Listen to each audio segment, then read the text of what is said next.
So, after finishing Monster Hunter Wild beta, I needed to go back to World and find out if it was everything I remember it to be.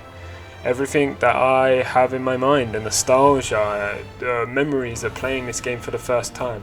So this is going to be completely the base game. I'm going to be explaining some of the monsters, some of the movesets, some of the weaknesses. Maybe you can get some helpful tips out of it, maybe not. But let's see if I can still do this. First of all, I have to find the correct moustache. If I cannot find the one I have in real life, like this, it's just not worth playing this game, is it? Then I have to create my best friend, my pal, my rotten soldier, my good time boy.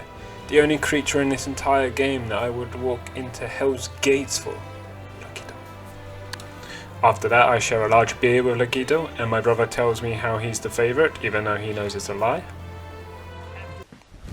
Emotional damage! Next, the captain crashes the ship into a dragon. I lose my best friend to falling potatoes.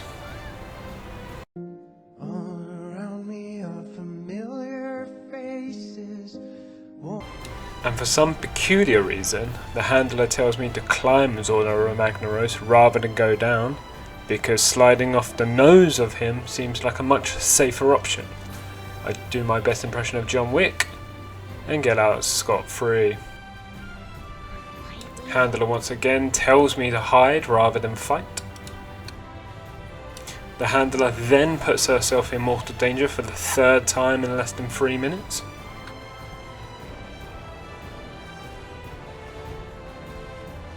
But the plot armor of the handler must be pretty thick. She's saved by none other than Matt Mercer.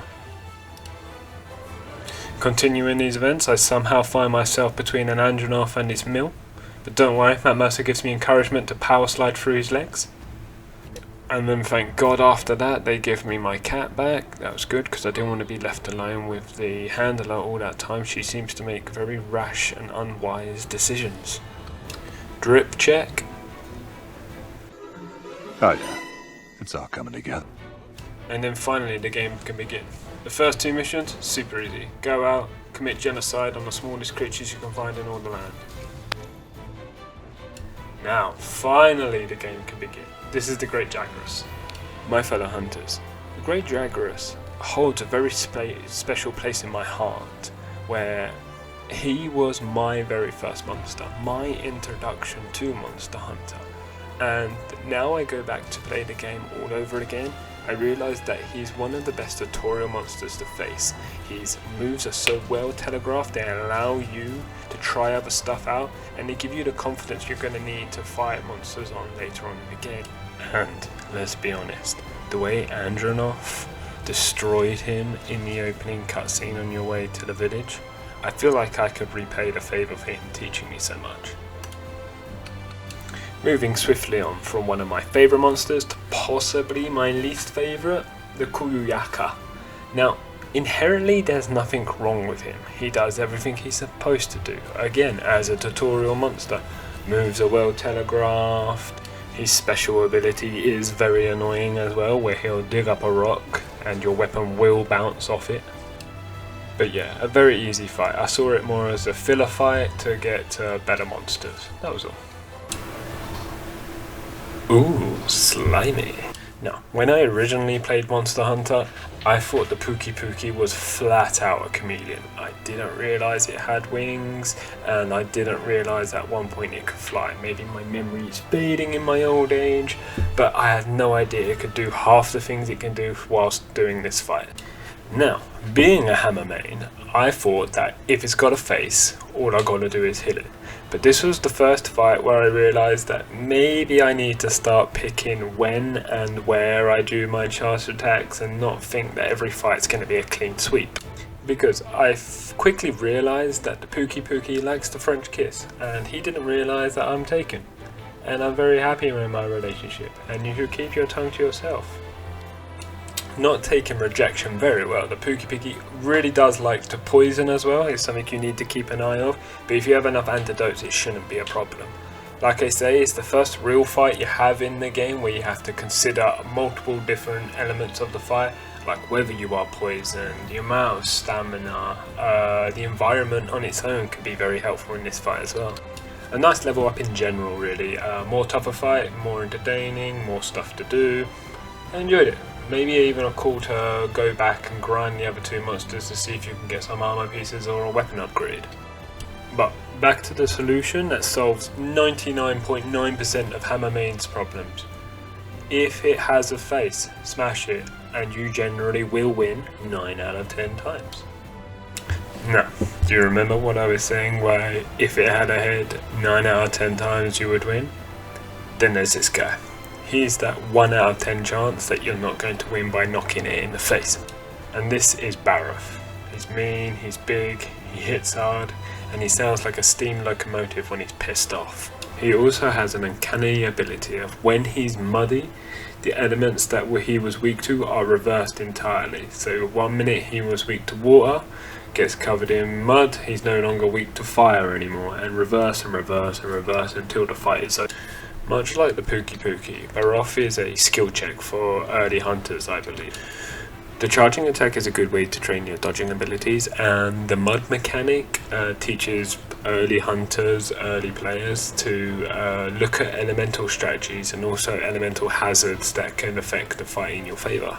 The only strange thing about him for me was his head isn't a weak point until you break it, and yeah, you get to use the terrain, especially in the first zone, very much to your advantage if you are a Hammer main. But with a little bit of time and patience, like every other beast I've fought so far, he will go down to the hammer. News has begun to travel about my epic moustache, and the first fleet member has even come to find out what products I use, and what razor. And I'm here to tell you that I use Manscaped for all my... Nah, just kidding. Could you imagine if I was sponsored by Manscaped after this? But, who knows? Manscaped, I'm here. For the life of me, I couldn't remember this guy in my first playthrough, but as I was playing it again, I slowly realised what I'd done. I mentally blocked out this fight because I truly did not like this. The fight is pretty easy, there's nothing too special about it. He's a fish in a very small pond, but the water's up to your hip that makes you run slower, also drains your stamina faster. And also, these other fishy dudes around him seem to want to kill themselves to make sure he's okay. They will fully take bullets, like here, and just get in the way of every time I try to do an attack. Nope, stop talking, go to jail. He also does like this spinning attack, which doesn't allow you to get close to him. He goes under the ground and dives back up. He's faster than he looks. He also uses the very similar tactic that Baroth uses by covering himself in mud, so different elements are weak and different elements are strong at different times, so you're always thinking, what should I use? Let's put it this way, he's not a guy I'm going to come back and actively grind unless there's a very, very good weapon or piece of armor. I just wanted him dead, I wanted him gone, and I wanted to move on as quickly as possible and not return to this area. After that last hunt, we return back to the ancient forest to fight the Toby Kadachi. As the game continues to increase the difficulty with each and every hunt, I'm starting to see a wider range of monsters that I'm coming up against. With each hunt, I'm thinking differently between whether it's going to pounce, charge, fly. Each monster I've come up against individually has been unique all on its own. And it didn't stop with the Toby Kadachi. I found out after the fight that Toby Kadachi is actually one of the unique monsters that unless you attack him first, he cannot be provoked. As the fight continued, I was infected with something called Thunder Blight, which I didn't know what it was before the fight, but I realised afterwards that you can use null berries to get rid of the ailment. Toby Kadachi has also never met a ginger moustached man with a big hammer before, and he didn't realise the ailment of being smashed in the face repeatedly either. Maybe null berries fix that, but that's to be tested.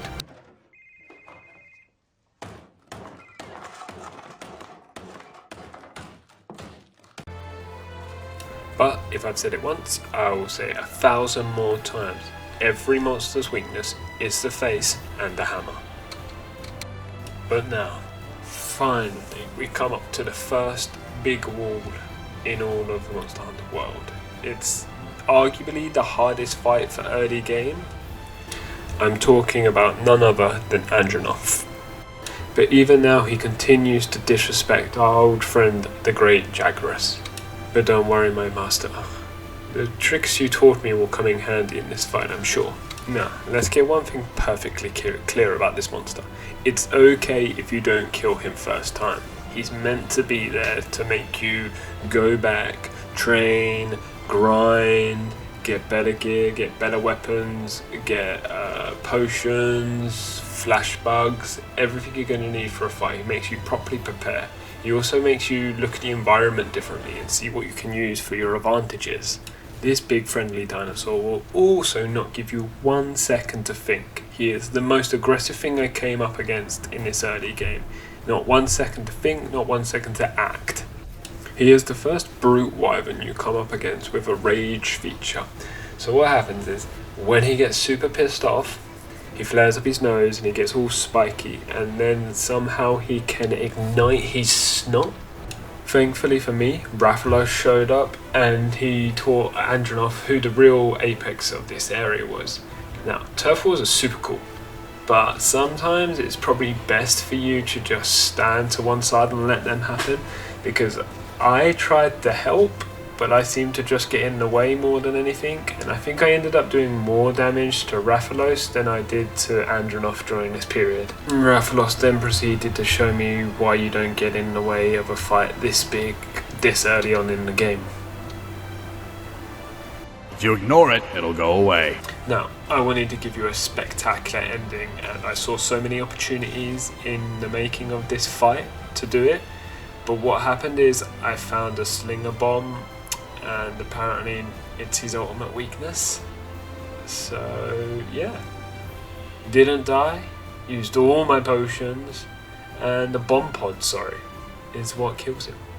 The siege fight with Zora Magnaris is a bit of a different pace. You load the cannon 5 times and point the cannon in the right direction before you fire. You got to do enough damage for him to activate the next phase. I don't know why the NPCs weren't firing. Maybe they know you've got plot armor and your main character syndrome. So yeah, once you've done enough damage with the cannon, the next phase of the fight will begin. You fly onto Zora Magnaris. You've got to find these weak points, which are located on the map. They're quite easy to find. You've got to do enough damage to them again for them to break. They will drop items for you, so make sure you do loot. Watch out for the lava too. One is on the belly, one is in the back, one is on the nose, and if you spend 22 minutes looking for the one that's inside him, don't do that. Don't be me. Be better.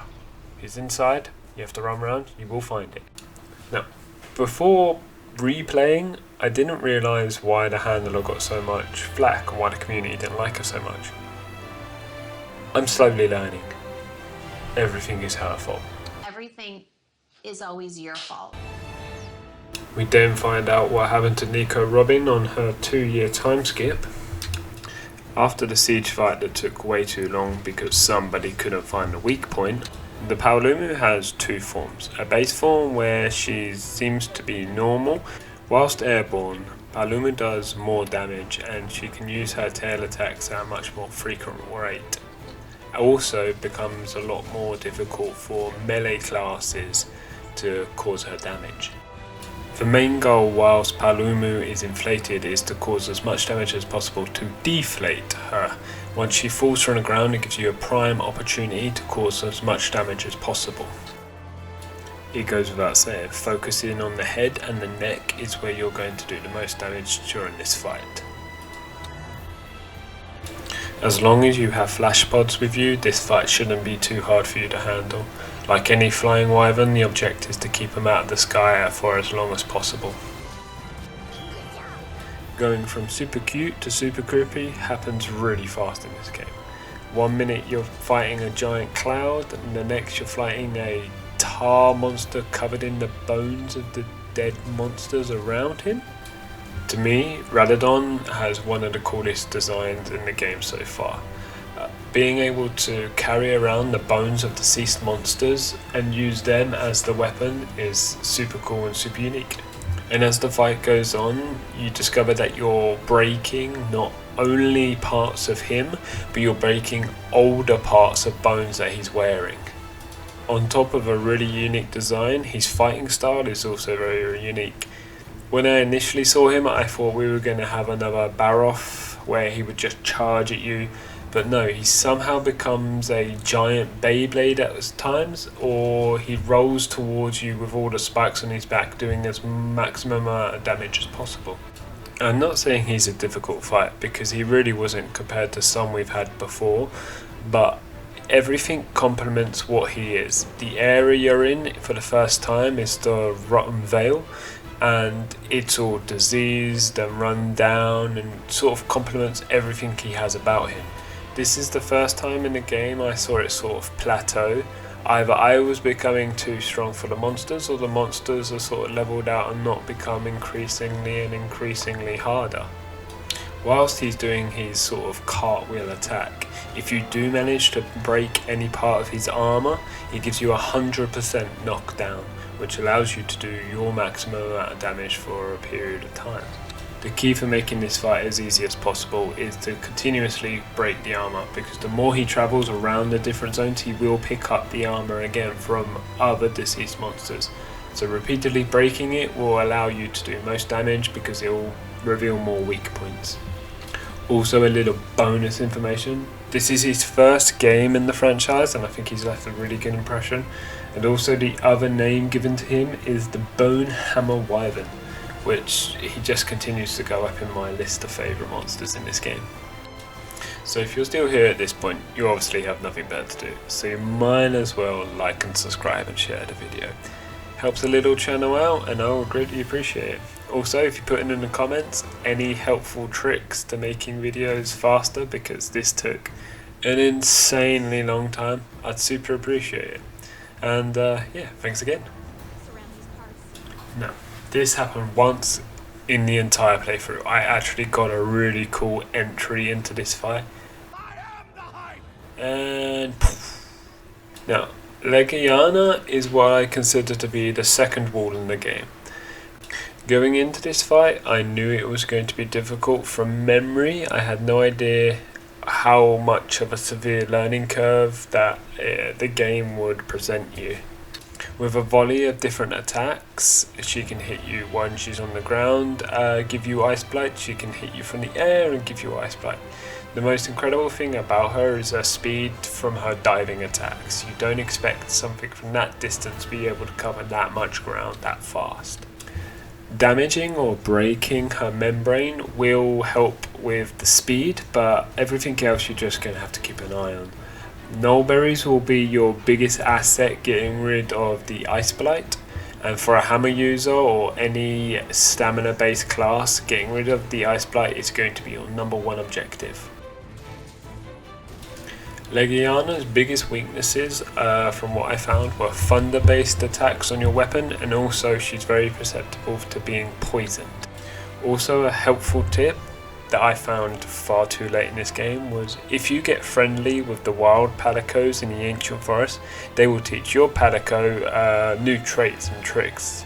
For example, they give you the ability to put down flash bugs near limitlessly in the middle of a fight, which comes in pretty clutch for any flying wyverns. Now, after you've drunk all your potions and you've eaten all your null berries, Legiana will fly to the tallest peak in the map. I didn't get lost, I just didn't know the way. Geography is hard. And after you've whacked her a few more times like a Pia Pinata, you'll be rewarded with your first Legiana kill. And I think at this point is when you truly realise if the weapon you've been using this entire time is the one for you, or if you want to change, because I think now from this point onwards, if you've not discovered your main, it's best to discover your main before going any further. I feel like the fights after this are no longer teaching you stuff, as well as making sure you have full control over your weapon. Now, I have to make this perfectly clear. I'm not a dog person, but if I could get a dog, it would be one like this. Odogaron is what happens when you turn a Toby Gucci inside out and make sure he's on steroids.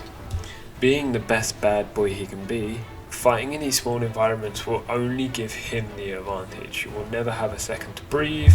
A lot like the Andronov, he's very aggressive. He will push you more than you will push him.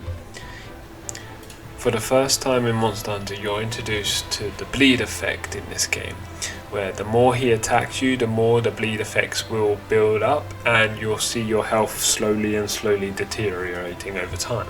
So, bring a healthy supply of Knoll berries once again. His weak points are very self-explanatory. For me, I was aiming mainly for the head and the 2 front legs, because I had the idea that maybe if I could break any of them, it might nullify his speed and make the fight a bit more manageable. The fight will take you into different parts of the map, which just being in these locations will cause you damage over time, but he doesn't seem to remain there for very long. After you've done a significant amount of damage, he will go back to his left. And it's points like this I really wish I carried more bombs. Wakey wakey. But I honestly think after that, he's pretty easy. You know, he doesn't do much damage. He's lost most of his speed. Was I saying lost most of his speed? I meant he more becomes like a cornered rat at this point, and it's just healthier for everyone in the vicinity if you put him down as quickly as possible. Yeah, I thought he was weak, then proceeded to do another 3 minutes worth of fighting to find out that he was about half health. But slowly, he did go down. Also, the armor's pretty cool from this guy, I think. Now, here's something I found quite funny. This says veggie platter. Cool. Mushrooms. It's for fungus, technically. There is some there, but where are the other vegetables? Like, even on this plate, there's a bit of salad. It's just all meat. You sit on a throne of lies. I haven't said before in this video, and I really should have, you should always eat before going on a hunt. Just a little bonus health, little bonus stamina goes a hell of a long way. Now for a few missions, you're asked to go find some old markings, old trails, scales to see if you can locate 2 monsters. It's the Rathalos and the Diablos. Nothing can stop us. You'll find the Rathalos at the highest point in the ancient forest. And as far as entrances go into a game, Rathalos goes in hard.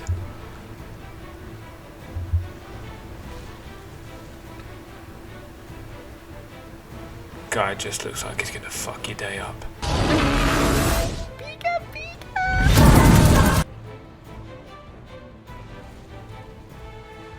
And again, the handler making me save her. But don't worry, it's what Senor Rapabi does. Saves the weak, innocent, feeble.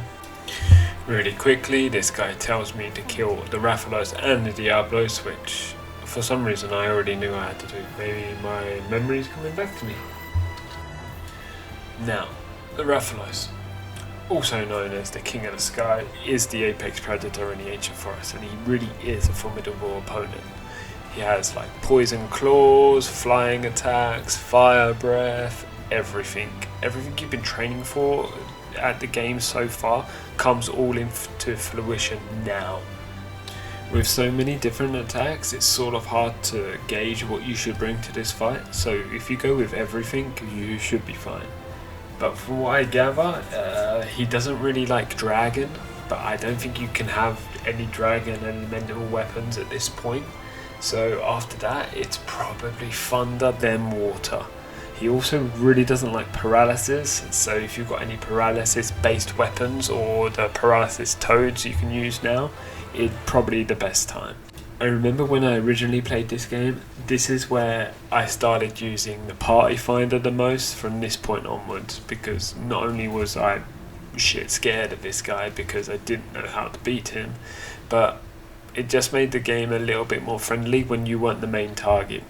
What I didn't realise at the time is for every member you add to your party, the monster gets either more aggressive, more health, or does more damage. Eventually he will fly back to his nest, and I saw I remembered this being pretty cool, that you could create like a waterfall effect here, but I didn't know how to trigger it. And you know before where I said I really wish I carried more bombs?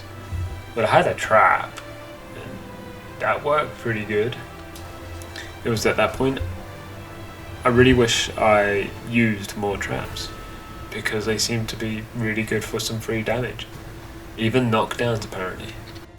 But in my mind I was super determined to try and get this waterfall thing happening, and then it did. Right now I thought the plan was going perfectly. Everything came together. We had the waterfall, I was sort of in a invincibility spot, and yet the water didn't hit the Rathalos. Lucky for me, my Palico comes in clutch, thank you Loki, and he was closer to death than I thought. So... Good job, son! Now, this part of the game is where it starts to get good. Not only is this my favourite monster in the entire franchise, it's also one of the biggest skill checks I think. Everything about the Diablos screams boss to me. From his abilities to scream so loud it puts you into a stun lock attack he uses to travel underground and hit you from below. The vast majority of the Diablos attacks will take more than half of your health away, but there is a few ways you can get around this. When he burrows underground, if you use a scream pod, it will force him to become disorientated and come out of the ground. As well as his head having those two giant horns, you can break them twice and that will take a lot of the damage out of his charge attacks. The tail swipe is also something to watch out for, so if it's possible to sever that, that's a great idea. The Diablos has one of the highest health pools in the base game when you're not fighting either Elder Dragons or variant species, so the fight will take a lot longer than what you're used to. But from everything you've learned from the previous fights, it should be easy to take him down. You just gotta remember the 5 Ds. Dodge, duck, dip, dive, and dodge. Also, if you happen to be a hunting horn main, if you use Sonic Wave, it will also force the Diablos out of the ground. But after you get him to a certain degree of health, he will go back to his den, which is in next to the location where you started the fight, and he will rest. And I am happy to tell you, for the first time, I bought barrel bombs. But did I use them? Nope. Once back in his lair, he gains the extra ability, like a special attack almost, where do you see the sand falls behind him? He will be able to go into the sand falls and dart out of them with another charging attack. It's faster than the running charging attack, and I wasn't sure if it was dependent if he goes in one that he comes out the other, or is it random. But you just gotta keep hitting him in the face and he will go down eventually. A lot like the first fight with Zora Magnaros, you have to find the 3 nodes again that are located on the map. This time it's a lot easier, I thought, to find them once you knew where they were. But after you have destroyed all 3 nodes, Zora Magnaros will go into his next phase of the fight where a Nergigante will show up.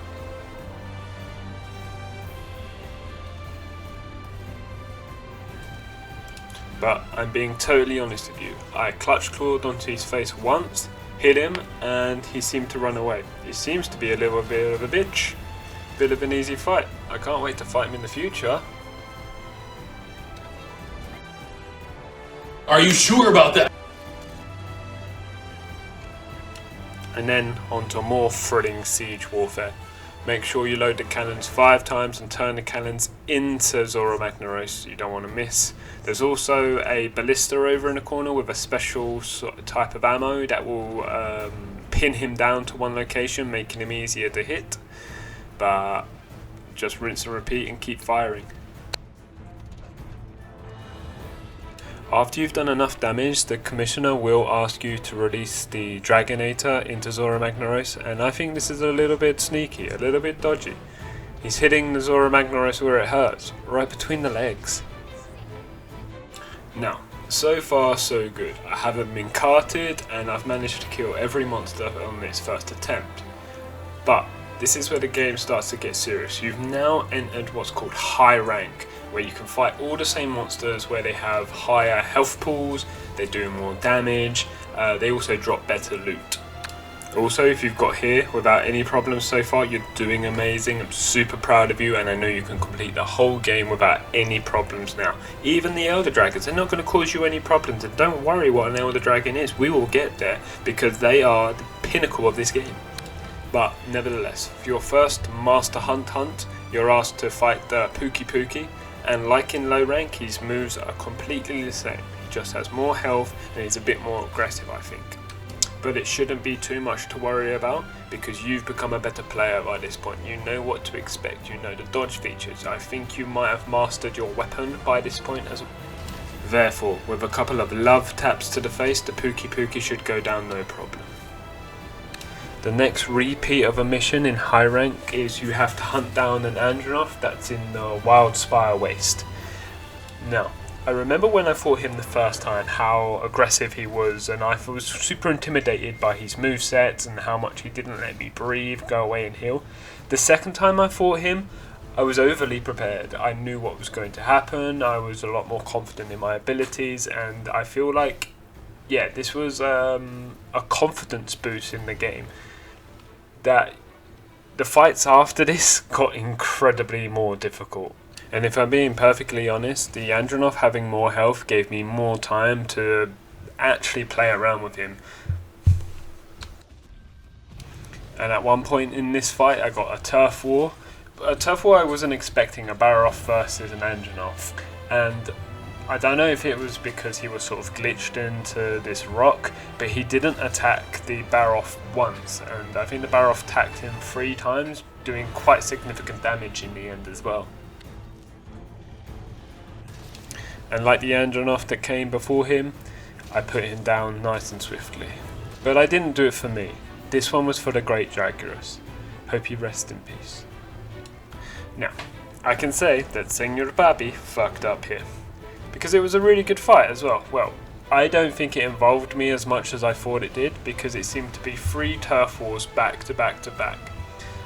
This Legiana followed us all the way through the fight, and did more damage to the pink Raffian than I did. Now, you're probably asking, why is he pink? Well, there's a thing in this game called subspecies, where a specific species of an animal will have be different colours or have different elements. I believe the Rathalos and the Raffian has more than pretty much any other in this game. I believe they're red, green, gold, silver, black, but I believe they deserve their own video entirely if I'm going to explain them in great detail. But he's a flying wyvern, so that means flash pods. Non-stop flash pods. Try and break his wings, try and break his face. It's not going to be too difficult of a fight. At this point you should be well adapted for any flying attacks. Just watch out for the tail, once again, does a poison. But for me personally, it was the Ice Blight that got me more than anything, because the Legiana just followed us entirely through this fight. And like his brother and sister before him, with a kiss kiss bang bang, that's another dragon down. Then we're introduced to Dog the Bounty Hunter, who tells us that he's found a secret area full of secret big monsters that he needs us to handle it, and we're the only one that can do it. Now, like a good hunter, I followed the Admiral down the dark alley with nothing but me, my Palico and my handler, and we ended up finding the Elder's Recess. In the Elder's Recess there is 3 different monsters that he wants you to find. You don't have to hunt them, but it's just a very quick mission to discover the stronger monsters that reside in this area. Now, because I didn't hunt these monsters, I'm not going to give you any background information. I'm just going to let their cutscenes play out, because I think they're pretty cool cutscenes.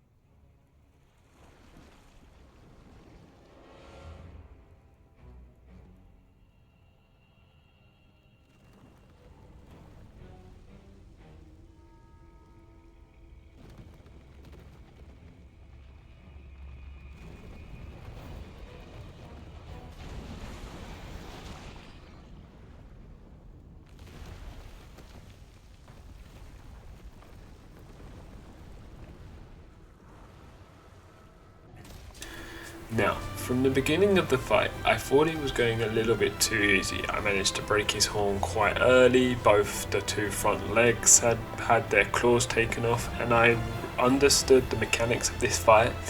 He grows his claws and stuff back, and you can see them being white. That means they're not hardened yet, and you could still do reasonable damage to them. Once they turn a really dark black is when the damage is going to be, I think, halved in total. So you really want to push him as far as possible. But like I was saying, I thought the fight was going far too easy. I was getting too comfortable with what was going on and I was slacking. I allowed my health to drop below half far too many times before I realised that he could do some real significant damage. So it was going well until this point. I realised he was getting faster with his attacks, so I was being a bit more guarded. I was making sure to dodge the big dive attacks, but apparently without horns he can still do a lot of damage, and I was carded. And then I was carded immediately after, meaning if I fell another time I would have to restart this mission from scratch. Hey, Jeets. I heard you lost your fight pretty bad. But you know what they say, Vegeta. When you fall off that horse, you get right back up and you eat that horse. Come eat that horse with me, Vegeta. What the? So continuing this fight, I was super sheepish. I was making sure to have full health at all times. Going below half health was the limit for me. I was trying to prioritize Loki's flash pods for me to blind him every time. I sort of noticed a hill over there to maybe I could use a spinning attack, but I never got the opportunity until this opening happened for me. I loaded up my slinger with flash pods, I fired, and then I channeled my inner God of Thunder and I decided to drop the hammer.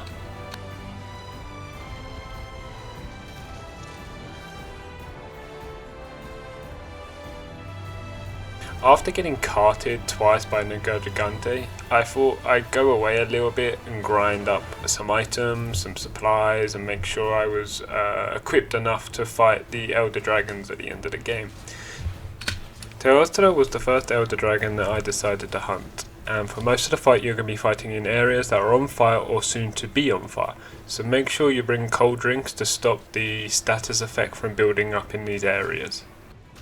And you remember earlier on in the video where I said, it would be a great idea to bring a barrel bomb. Look what I did. Bought one. But I didn't realise that the hammer's swinging range can't even hit it when it's 3 feet in front of you. Even when she does try to retreat to different areas, her range isn't that far. I think she only flies 1 or 2 zones over at any one time. For an Elder Dragon, I feel like her attacks were well telegraphed. Like, she does a diving attack, but instead of it being immediately forward, it's sort of a sweeping attack. And when she does breathe her fire, it's in more of a cone shape than directly forward. So as long as you stay behind her or underneath her, you're generally pretty good. I think you can even stay under her chin as a hammer user, and a lot of her attacks won't actually hit you. This was the strangest attack she done for me, is where she'll spit out like spores that will light on fire, and it will allow the ground to become alight as well, which will cause you more damage over time, as well as damage over time if you haven't got a cold drink. But her most damaging move by far is this supernova effect she does, where she'll fly up into the air and explode, causing damage to anyone within a large area. Now, I'm not sure whether if I used that flash pod sooner that she would have dropped out the air, but she only did it once in my encounter, so I'll have to test that further. No matter if you fail once, as long as you keep trying and never give up, you will always do it. Sengoku Puppy is nothing but persistent, and the second time worked like a charm. So, to quickly recap, have a cool drink, have plenty of heals, watch your environment more than other fights, I feel, and as long as you stay calm and cool, you'll get your first Elder Dragon kill with no problems. Alright, future Sengoku Puppy here. After editing, I found out that Teostra is actually a guy and not a girl. I'm sorry, I'm learning Spanish at the moment, and most words that end in A are feminine, and I think that's just crossed over to everyday living for me at the moment. Then there's this guy, Kushala Diora, I think is how you pronounce it properly. It's a dyslexic's worst nightmare.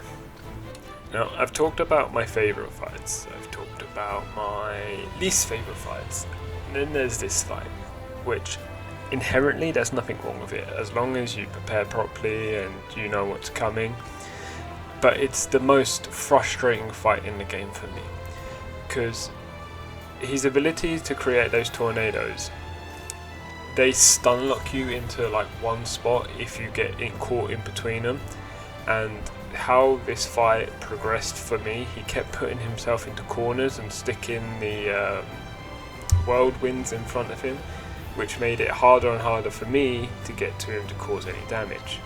And on top of that, he hits like a truck as well. Lucky for me that Logita was prepared with enough flash pods, but still, I kept trying to clutch claw him over and over again, and this was entirely my fault and the skill issue on my side, that when I did clutch claw him, it would always be through the whirlwinds. Thank God he did decide to run to a new area which was sloped, which gave me the ability to do my jumping attack, because if not, I don't think I would have had enough time to kill this guy. The most enjoyable part for this fight for me was actually getting to explore the Elder's Recess, getting to see the environmental hazards and actually see them in work, seeing how much damage they cause. Because I believe I fought him in 4 different locations in total.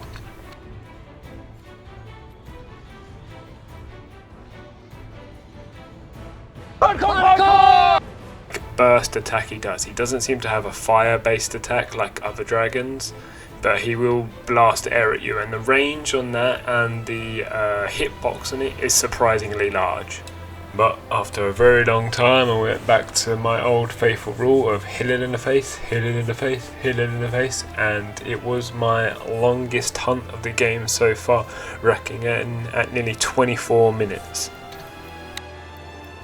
I mean, straight off the bat, this guy has a totally different design to anything in the game so far, and I really, really like it. Oh, hell no! Right, advice for this guy straight away. He really doesn't like fire, so bring as much firepower as you possibly can. His sort of special ability is he lets off this vapor of Ethereum, I believe it's called.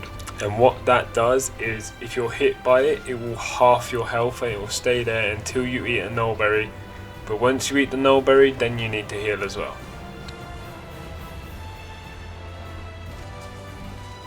Because if you don't, just 20 seconds into this fight, I was already experiencing my first car home.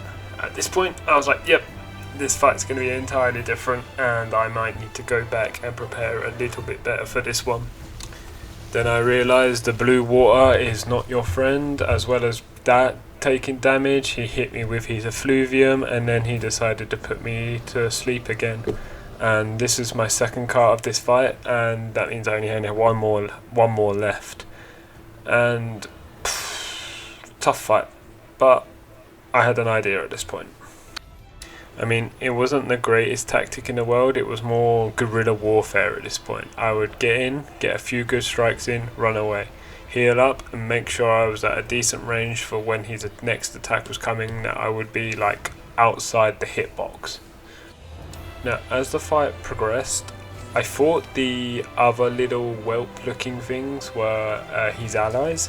They actually ended up attacking him at multiple points in this fight and paralysing him, which is super handy for me.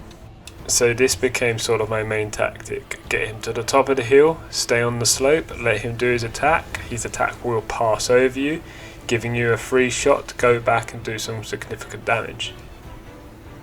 So before I started even playing Monster Hunter again, I was watching Monster Hunter videos, and there was this guy who was trying to see if he could beat the game without dealing any weapon damage. And from that I learned that if you took the torch pods, you could put them on the ground to make fires, and because of that I tried it out and it seemed to work. When I could get him standing over them, they would be ticking damage, and because fire is his weakness, I guess it was working better than I expected. Now, it was at this point my daughter woke up from her nap, and I had to hide for a little bit. I thought maybe I wouldn't have enough time because getting her back to sleep could take a while. So I gillied up and stood in the corner. I came back 11 minutes later to this. The luckiest draw you could possibly get. He didn't notice me and I got some free damage off.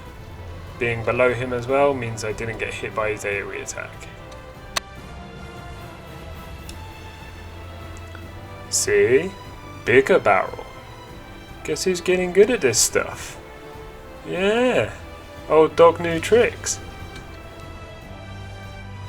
And after what seemed like forever, he finally went down. This fight truly tested everything I knew about the game so far. It was the hardest fight up until this point, I think, but I really enjoyed it. It's probably the fight I had the most fun in overall because of the different effects that he done against me, and I had to think whether my health would be enough, am I far enough away for his effluvium not to get me.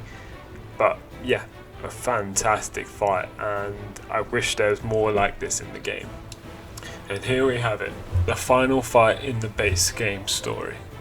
Up until this, I soloed every single monster so far, one-shotted everyone. I've been carted, I think, 4 times in total, which isn't bad considering I haven't played the game in, what, 8 years? But yeah, and if you're still here at this point, thank you so much. This has been a really long development for me, but I've been really enjoying it. My plan is in the future to go more in depth with each individual monster, with their weaknesses, ailments, where you can find them, a little bit of backstory. So if you're going to find that cool, please subscribe to the channel like I said before, and tell me what monster is your favourite. So maybe at one point I'll make a in-depth analysis about that one. Once again, thank you very much for watching, and let's see if I can finally one-shot the final monster in Monster Hunter World base game. And here we have the last boss in base game, Xenojiva. I believe this one is also pronounced. What happened to just normal names for dragons or bosses? I quickly have to tell Dog the Bounty Hunter that I've got this, and he knows he's going to be in safe hands. So let's start with the good news. He is weak to every single elemental weapon in the game, which is really good. Also, he's super affected by poisons, so if you can bring any poison, do it. But on the flip side, he is resistant to nearly every other ailment in the game. Being aware that Xenojiva has a rage mechanic in this fight is also very clutch, because you have to notice when his body colour changes from that glistening blue to like a blood red.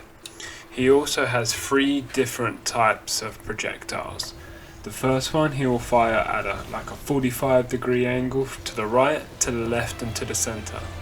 The next projectile will be a sweeping 180 beam across the entire map.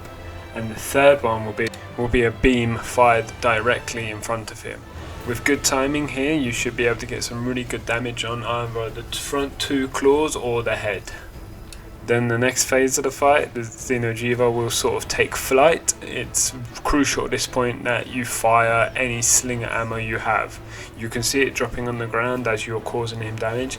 Flashbugs will have 0 effect on him, so it's critical that you pick up the dragon ammo, the bomb pods, anything he drops to try and get him out of the sky as soon as possible.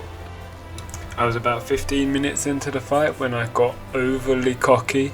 I got stunned and he released one of his beam attacks on me that unfortunately carted me. But once I got back to base camp, I made sure I had my food buffs, and then I made sure my potions and everything was refilled, and then I got straight back into the fight.